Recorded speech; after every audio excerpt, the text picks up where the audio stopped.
Kemarin tanggal 12 Februari 2024 saham Unilever turun 10,7% dan hari ini dilanjutin lagi tanggal 13 Februari 2024 turun 3% lebih. Ada apa dengan Unilever? Apakah sekarang harga yang murah untuk kita beli? Nonton video ini sampai habis.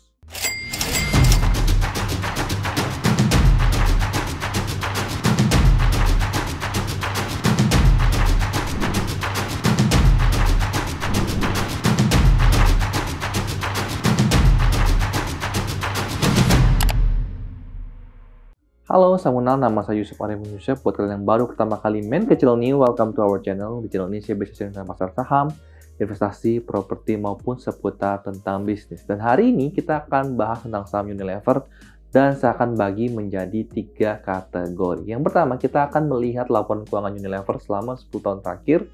Dari situ kita bisa lihat yang nomor 2, saham Unilever ini masuk dalam kategori apa. Yang ketiga, kita akan bahas mengenai akuisisi dan juga brand daripada Unilever.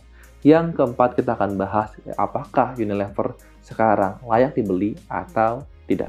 Pertama-tama langsung kita ke laporan keuangan Unilever, dan di sini saya menggunakan aplikasi Stockbit di web base-nya, dan saya bakal sharing satu fitur yang menurut saya sangat bagus banget di Stockbit, di mana mempermudah kita mengkategorikan saham ini sebenarnya saham apa. Dan yang pertama-tama kita bisa lihat dulu, saya akan balik ke sampai tahun 2008, lebih dari 10 tahun yang lalu, di mana kita bisa waktu itu pendapatan Unilever di 15 triliun, 2009 di 18 triliun, puncaknya mungkin di sekitar 2019-2020 sampai sekitar 42,9 triliun, hampir 2 kali lipat lebih ya, hampir 3 kali lipat dari 2008 sampai ke 2019.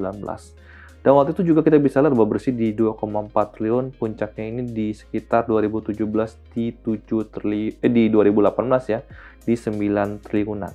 Nah, kalau kita hanya lihat angka ini, kita tidak tahu ini sebenarnya memang naik omsetnya dari 15 triliun ke 18 triliun ke 19 triliun, tapi naiknya seberapa besar sih? Nah, ini yang menurut saya enak banget di Stockbit. Kita bisa menggunakan fitur yang namanya annual year-on-year growth. Nah, jadi ini adalah secara persentase, kita bisa lihat ya, tahun 2009 itu pendapatannya naik 17,1%, 2010 ini masuk kenaikan 7,9%, 2011 naik 19,2%. Jadi kalau kalian pernah nonton video saya yang kategori saham di Peter Lynch, kalau kategori yang pertumbuhan pendapatan atau kinerja ini sekitar belasan persen, ini masuk dalam kategori stalwarts. Jadi menurut saya ini tahun itu memang ya, kalau kalian mau ambil saham yang aman, saham Unilever tuh aman, bertumbuh dan bagus. Ya. Dan bahkan kita bisa lihat ini, waktu itu HPP-nya malah turun. Ya, jadi HPP-nya turun, omsetnya naik. Jadi nggak heran laba bersihnya juga besar. Tetapi ya, kita bisa lihat mulai tahun 2015, kalian bisa lihat ya di sini. Bertumbuh sih, cuman bertumbuhnya sudah single digit lagi. Beda sama tadi yang stalwarts udah double digit di belasan persen. Di 2015 ini kita bisa lihat udah mulai 5,7, 9,8, 2,9, 1,5, 2,7. Bertumbuh, cuman sudah hanya di situ-situ saja. Sudah mulai stuck, sudah mulai maintain omset yang ada aja. Jadi kita bisa lihat ya, laba bersihnya juga tidak terlalu jauh di situ-situ saja. Nah, bagaimana dengan harganya? Kita bisa lihat, sebenarnya kita dikasih kesempatan exit yang cukup baik sebenarnya. Kenapa? Karena saham Unilever ini mulai decline itu di Januari 2018. Dimana kalau kita bisa lihat Januari 2018, ini sebenarnya kita masih dikasih waktu kesempatan. Di 2015 ini itu sudah pertumbuhannya single digit. Kalian dikasih waktu sekitar 3 tahun untuk exit. Tapi masih ada orang yang wah, harusnya masih bisa bertumbuh nih Unilever gitu ya. Tapi kalau menurut saya sebenarnya kita udah bisa lihat ya, saham seperti ini di 2015 sudah memasuki kategori slow grower. Jadi nomor 2, kategori saham apa sih Unilever ini? Menurut saya dari stalwarts, dia berubah menjadi slow grower.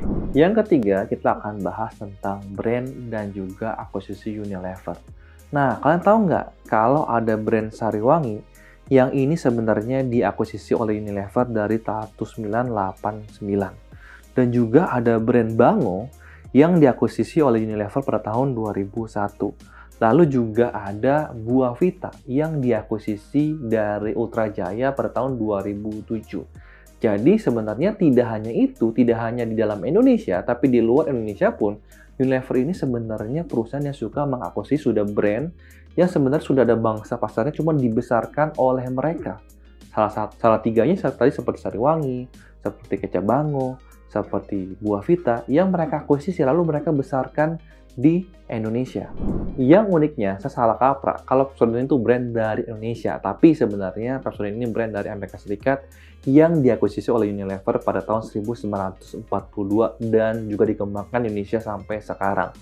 Lebih uniknya lagi, di tahun 2018, Unilever mengeluarkan brand baru, bukan mengakuisisi brand, tapi mengeluarkan brand baru, yaitu brand sambal, namanya Jawara. Saya sendiri sih nggak pernah makan, cuman kalau karena saya tinggal di Jakarta, iklannya cukup banyak, dan juga saya bisa melihat produknya distribusinya cukup oke di beberapa supermarket yang sering saya kunjungi.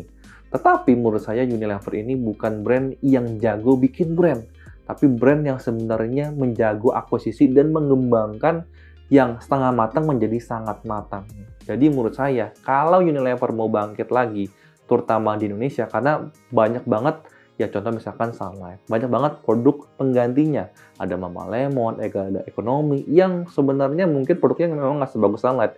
Cuman harganya jauh lebih murah, jadi hitung-hitungan masyarakat Indonesia, mendingan saya beli brand yang penggantinya. Saya nggak tahu gimana menurut kalian, tapi menurut saya, kalau Unilever ini mau ada terobosan baru, harus mengakuisisi brand yang sudah setengah matang, sudah ada market di Indonesia, tapi mereka kembangkan lebih lagi. Kalau kalian lebih detail terhadap saham Unilever pada November 2023, itu ada direktur yang mengundurkan diri dari Unilever Indonesia. Di Desember 2023 juga ada direktur lagi yang mengundurkan diri dari Unilever Indonesia. Terutama salah satunya itu adalah direktur utamanya, Ibu Ira Noviarti.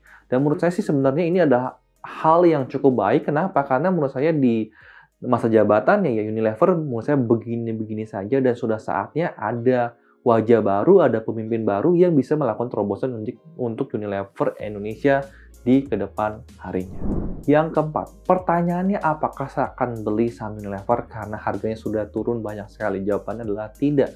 Harapan saya tentunya di manajemen yang baru, direktur utama yang baru, kinerja daripada Unilever akan ada perubahan. Tapi nggak gampang loh untuk melakukan sebuah perusahaan yang sudah sangat besar sekali dengan skala seperti Unilever.